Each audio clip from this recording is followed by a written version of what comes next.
5, 4, 3, 2.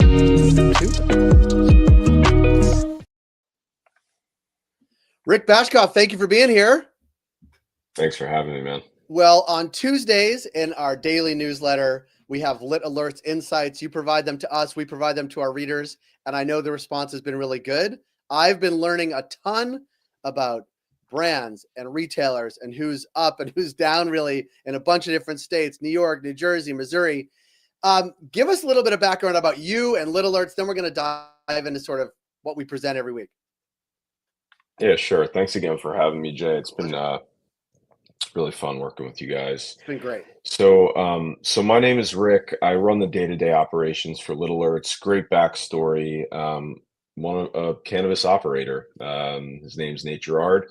Was looking to kind of solve some problems for his own business and some of his peers in the Massachusetts market. And Nate and his business partners, Cody and Austin, who are the co-founders of Lit Alerts, are just really great at solving problems. And so they built a prototype that is a market data tool, for better or for worse. And I joined up with them not long after they had the prototype to kind of run the business end of just like building a software company.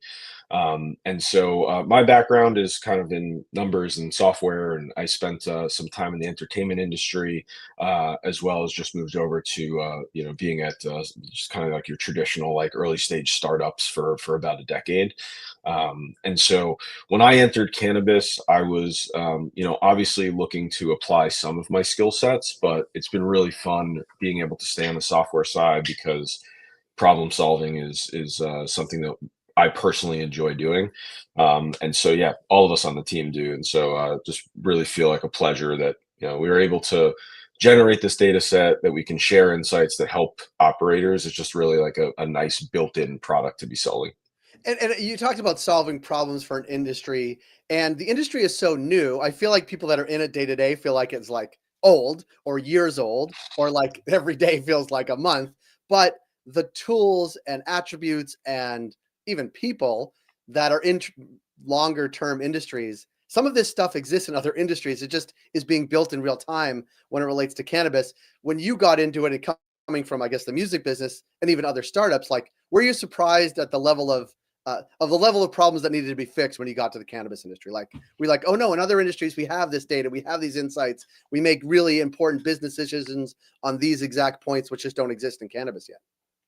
Yeah, I mean, I think that most of the other industries that I've been in have been competitive, but competitive in different ways. And so I think there's like a lot more information sharing in more mature industries.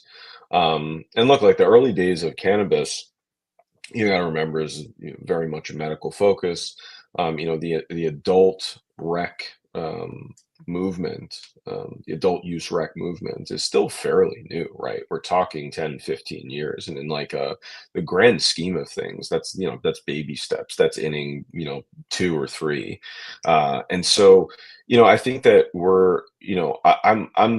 I was surprised more by just I've never been in something, this heavily regulated, right? Like that was the biggest shock. And for me as, kind of like a decently capable, software technologist, exciting, right? Because like, okay, that generates a lot of ongoing day-to-day problems that software help solve. And I think Lit Alerts and myself, we're in a unique position in that there's been kind of a first and maybe even a second wave of companies that have created software and created those solutions. And so we've had the benefit of kind of seeing the pitfalls of those who have come before us. And we're also kind of growing up in a time of rapid, AI development. And I mean, I've been around a couple of early stage companies. Like prototyping is like a joke today compared to what you had to do 10 years ago to just like push out something that you could use and test.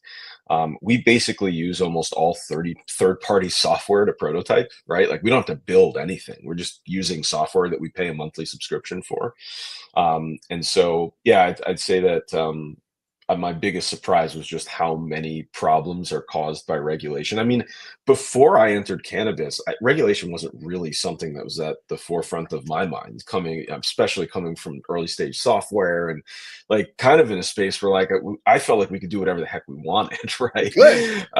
Yeah, and so coming into cannabis, and I think that's where hats off to some of the early folks building software in cannabis, just like cutting those first patterns for the industry were probably really tough. Yeah. Even when you send us lists of sort of graphics and lists of who's winning, who's leading, challenger brands, leading retailers, like you think about every single one of those, and that's like the tip of that's the final product, right, of that retailer or that brand. But Yeah. there is an iceberg underwater of like how many regulatory people touch it, the facilities, the cost, the extra cost, the ongoing regulatory compliance. Like it's not like seeing any other product on the shelf where you're like, oh, that's someone just thought of a product, went to a manufacturer, did it. Like the compliance and the regulatory lift to get that product to shelves is a feat unto itself.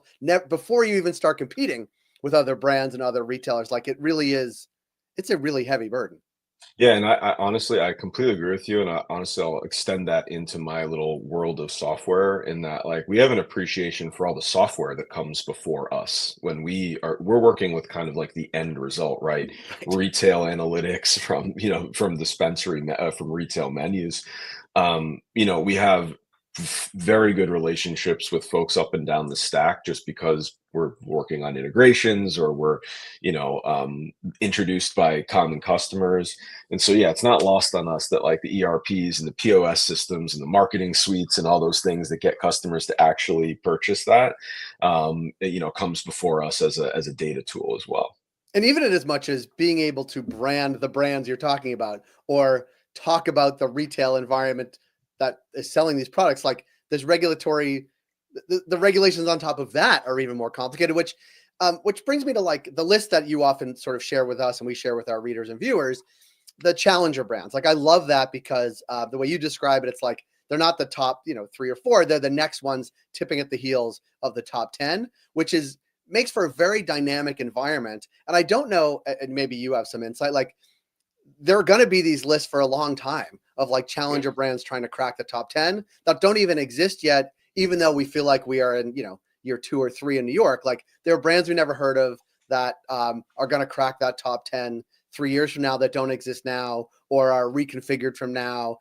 Same thing with retailers that are, on the top of the list now. Like I think that the dynamism which new markets operate in is super exciting. And I think underscores the need for knowledge and data that you guys are providing.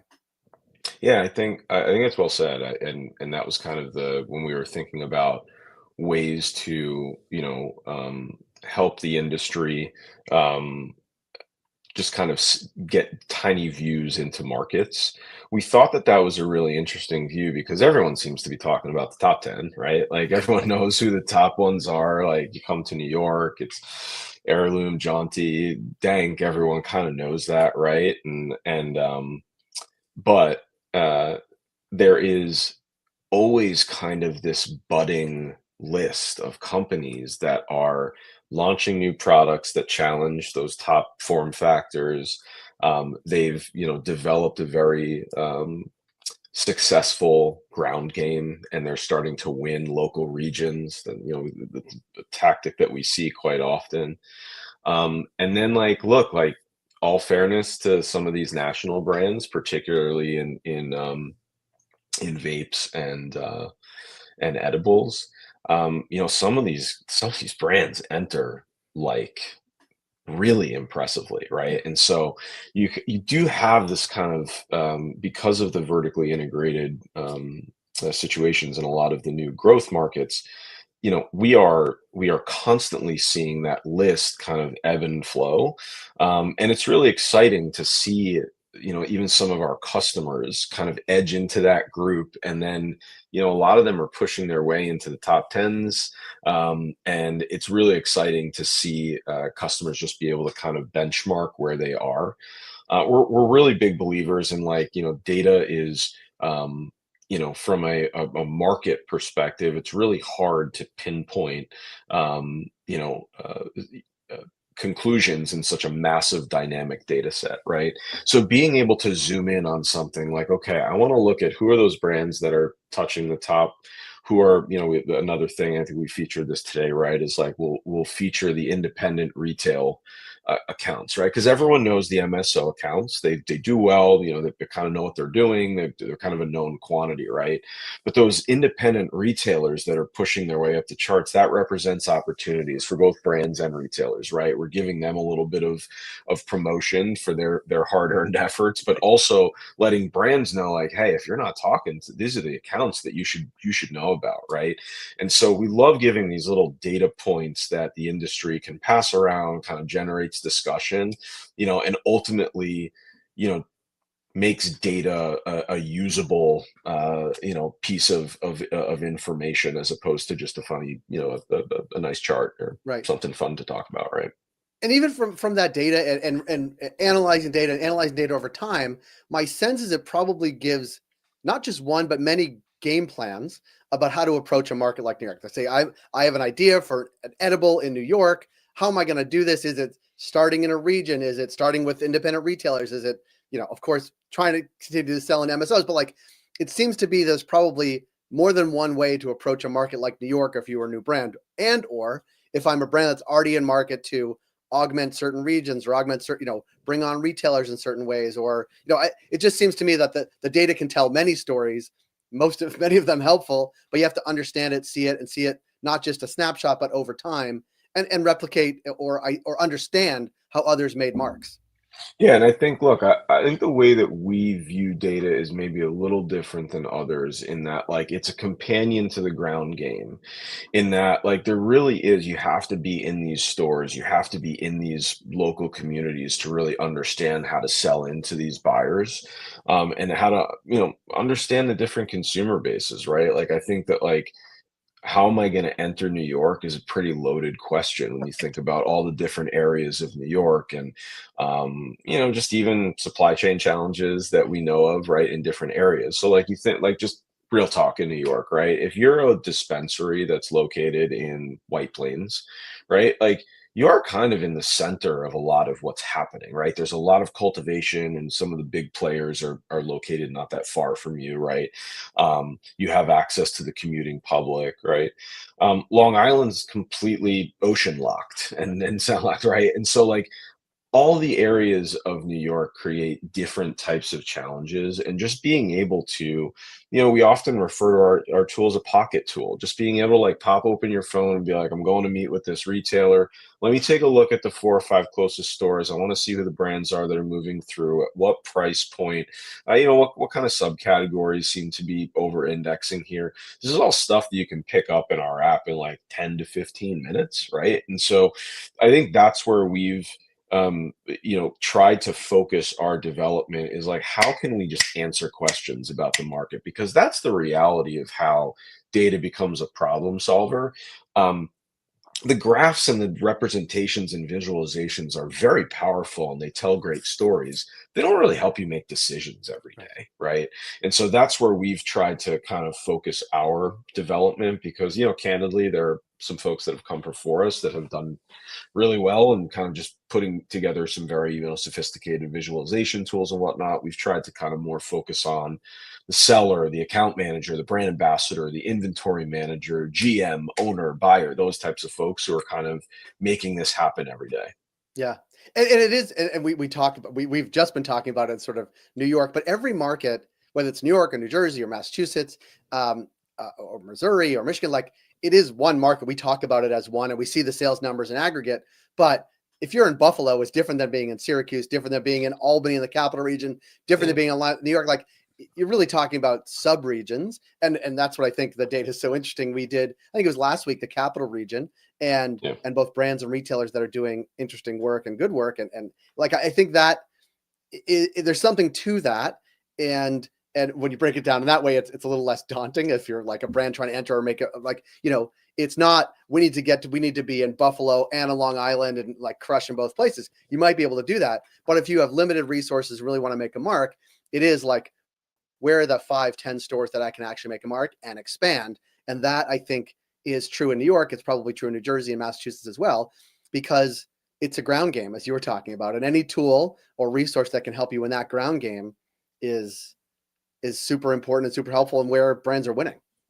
Yeah, first and foremost, we view cannabis as a local business, right? It's grocery store convenience, like very, very similar type of relationship with the community, Mhm. right? It's a place that people are visiting and are interacting with on a periodic basis, and it's a store that's located nearby them, right?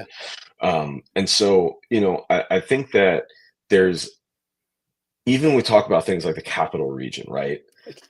Albany's different than Schenectady, that's different than Saratoga, and then, we include in the capital region a bunch of counties that, like, it's the entryway to the Adirondacks, right? It's like, Yeah. so all of those subcultures, have very, very different product preferences, sometimes different pricing profiles.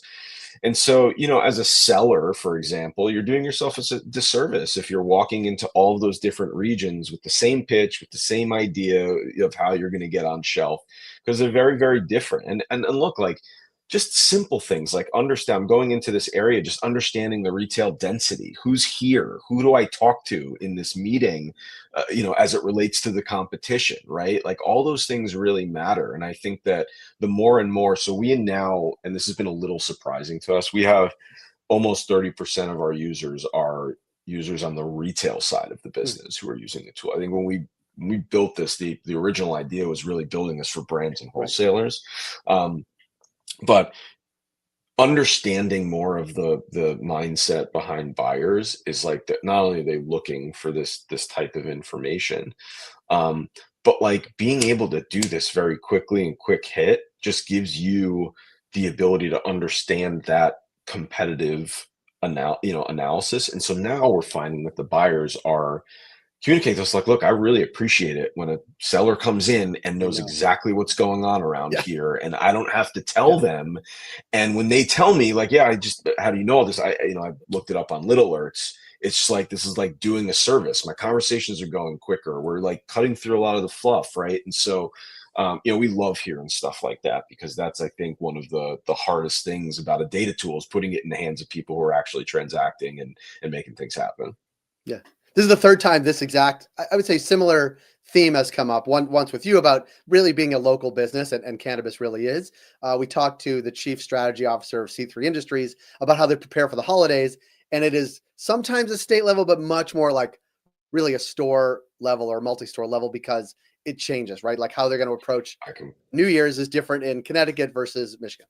I That's one. We also completely agree. talked to the I completely CEO of agree with that take. High Tide and Canna Cabana in the States, and really about how they put all their emphasis, a lot of emphasis, where they actually open the store, and the foot traffic and all that, because it is, you said foot traffic, repeat, part of a habit, right? I think they mentioned one of their stores is between uh, in a strip mall, a liquor store, and a grocery store. Like if you could be in that sort of mentality, that's going to win. And that location means could be the difference between sex and not. And then what's selling in there is like next level stuff. Like what are the people that are in that routine, which might be different than the people in a different location 3 blocks away.